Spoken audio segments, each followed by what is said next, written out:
శ్రీ ప్రత్యంగరీ దేవి నమ.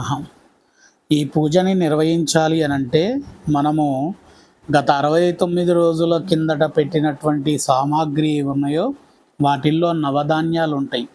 నవగ్రహాల యొక్క పూజ అప్పుడు నిర్వహిస్తాం మొదటి రోజున నార్మల్ పూజా విధానముగా. ఆ నవధాన్యాలన్నీ కూడా ఒక దగ్గర స్టోర్ చేసుకోవాలి.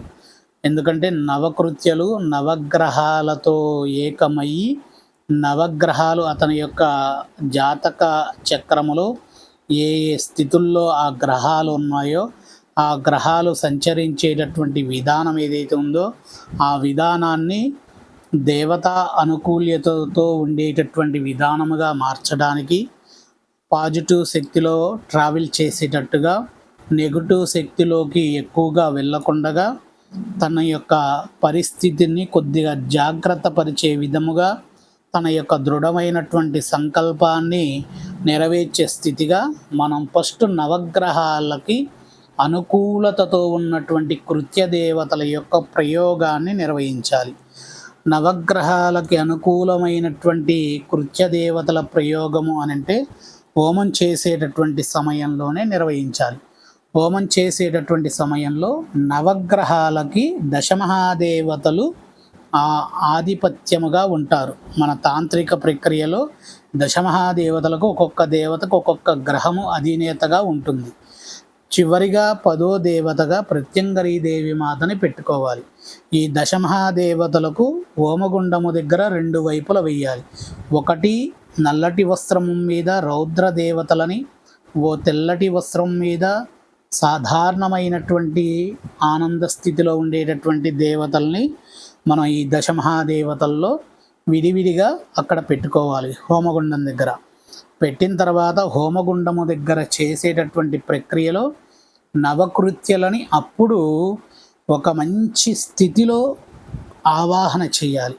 మంచి స్థితిలో అంటే నవకృత్యలని మనము ఆ మంత్ర ఉచ్చారణ చేసేటప్పుడు ఫస్ట్ అవి రావటంతో స్థానాన్ని ఎత్తుక్కుంటాయి. ఆ స్థానాన్ని ఎత్తుక్కోవడానికి వాటికి పరిపూర్ణమైనటువంటి సంకల్పాన్ని తెలియచేయాలి. ఎందుకు పిలిచాము, ఎందుకు చేస్తున్నాము, దేని గురించి అని తెలియచేస్తేనే ఆ కృత్య దేవతలు అక్కడ స్థిరమైనటువంటి ఒక స్థానంలోకి ప్రవేశిస్తాయి.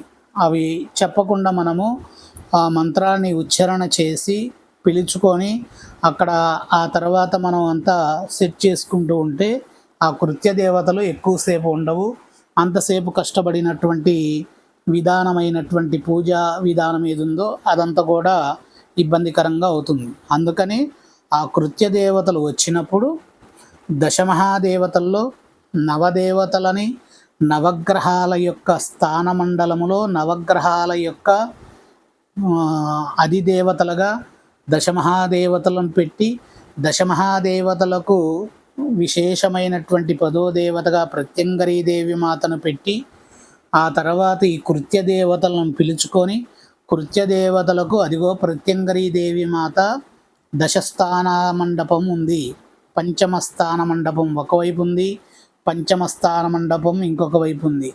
వచ్చినటువంటి నవకృత్యల్లో పంచమ కృత్యలు ఒకవైపు, రౌద్ర కృత్యలు మరియు చతుర్థ కృత్యలు ఇంకొక వైపు శాంత కృత్యలుగా మీరు మీ స్థానాలలోకి ప్రవేశించి ఇక్కడ హోమ విధానం చేసేటప్పుడు హోమాన్ని పరిపూర్ణంగా మీరు తిలకించి నేను చేసేటటువంటి ప్రత్యంగరీ దేవి తాంత్రిక ప్రక్రియతో ఉన్నటువంటి అగ్నికృత్యా దేవతని చూసి అగ్నికృత్యా దేవతతో హారతిని ఇచ్చిన తర్వాత మీరు ఆ హారతిలోకి ప్రవేశించి ఆ హారతిలో నుంచి మీరు స్వయంగా హోమగుండములో పెట్టినటువంటి కొబ్బరి కుడకలో ఉన్నటువంటి విశేషమైనటువంటి ఆ రోజు మిమ్మల్ని ఆవాహన చేయడానికి మొదటి రోజు చేసినటువంటి నవగ్రహాల మండపం పైన నవకృత్యలని ఆ రోజు మొదటి రోజు ఆవాహన చేసినటువంటి ఇదిగో పసుపు, వక్క, ఖర్జూర ద్రవ్యములతో ఉన్నటువంటి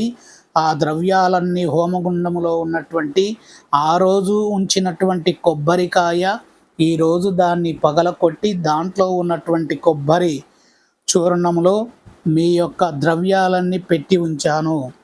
ఇప్పుడు నేను మంత్ర ఉచ్చారణతో మిమ్మల్ని ఎలా అయితే పిలిచి దశదేవతలతో స్థానమండలంలో మిమ్మల్ని కూర్చోపెట్టానో ఆ స్థానమండలంలో నుంచి లేచి అగ్నికృత్య దేవత యొక్క హారతిలోకి మీరు ప్రవేశించి ఆ హారతిలో నుంచి హోమగుండంలో ఉన్నటువంటి కొబ్బరి చిప్పలోకి మీరు ప్రవేశించి తర్వాత దశమండలంలో ఉన్నటువంటి ప్రత్యంగరీదేవి యొక్క నామముతో 18 శక్తులని యొక్క పుల్లలని నేను పెడుతూ ఆ పుల్లలకు మీరు 9 కృత్యలు 18 కృత్యల శక్తులుగా మారి అతను తీసుకోబోయేటటువంటి దృఢమైనటువంటి సంకల్పానికి మీరు పాజిటివ్గా ఉంటూ నెగటివ్ని రాబోయేటటువంటి దాన్ని పారదోలుతూ పాజిటివ్ని తీసుకువచ్చి అతనికి ప్రత్యంగరీదేవి యొక్క రక్షణని మీరు కల్పించండి అని చెప్పి మనము అక్కడ నిర్వహించుతూ ఉంటాము.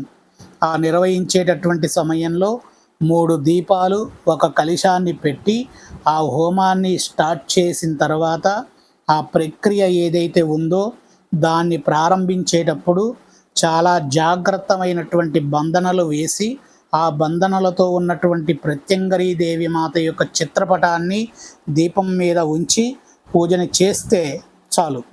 ఇంకొక వీడియో మీకు చెప్తాను, వినండి.